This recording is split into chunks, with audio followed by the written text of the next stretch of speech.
Hi, this is Aaliyah, author of Prep Ahead Meals from Scratch. This week I found a great deal on pork loin chops, so I've decided to batch cook actually 4 pounds of pork chops. What I'm doing is I'm slicing them up and I'm going to cube them, but what I do first is I trim the fat and then I will cut my meat into 1/2 to 1 inch thick strips. Once I have them in strips, I'll pick up a couple at a time and I'll use kitchen scissors. That one's stuck. And then I will just trim them right over the pot. Now sometimes I batch cook chicken like this in bite-sized pieces on the kitchen stove, and I will do it in a kitchen skillet. But I have an electric skillet and I'm going to be cooking 4 pounds, so I'm using my electric skillet because it's a little bit bigger.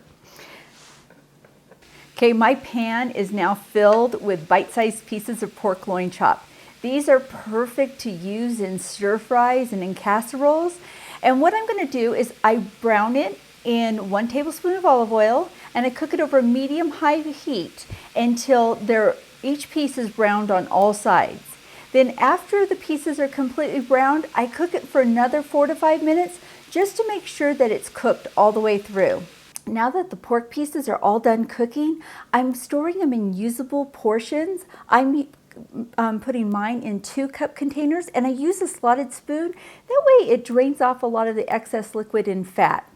By storing it in 2-cup containers, I can easily add it to rice and fresh vegetables and create quick and easy meals throughout the week. I'm going to be using a couple of these this week. I'm going to make honey lemon pork and broccoli and serve it over batch cooked rice. And I'm also going to make an Asian pork and vegetable frittata. Then I'll put the extras in the freezer to be able to use throughout the month in recipes. So in just 15 to 20 minutes, I've cooked enough meat to have 8 recipes, which I just absolutely love. Now in my cookbook, Prep Ahead Meals from Scratch, in each chapter, at the beginning of each chapter, I share 4 to 6 different ways to batch cook your key proteins: chicken, beef, pork, rice, and beans. And then after the batch cooking session, I share 20 recipes so that you can quickly and easily combine your batch cooked ingredients to create fast meals on busy weeknights. You can find Prep Ahead Meals from Scratch wherever cookbooks are sold, and keep coming back to this YouTube channel where I'm going to be sharing more batch cooking tips and prep ahead meal tips.